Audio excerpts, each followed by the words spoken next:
me kasutame ainult südapuud.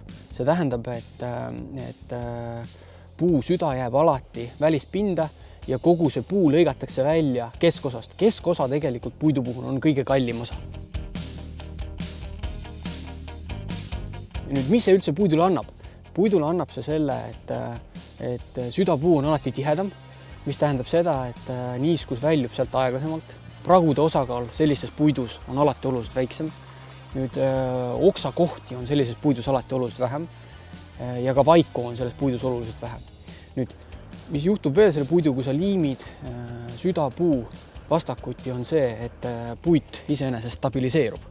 Tal ei juhtu enam selliseid pingid, siis ta ei väändu, ta ei paindu, ta seisab ühes kohas ja nii ta ka nagu siin seisab aasta ringi.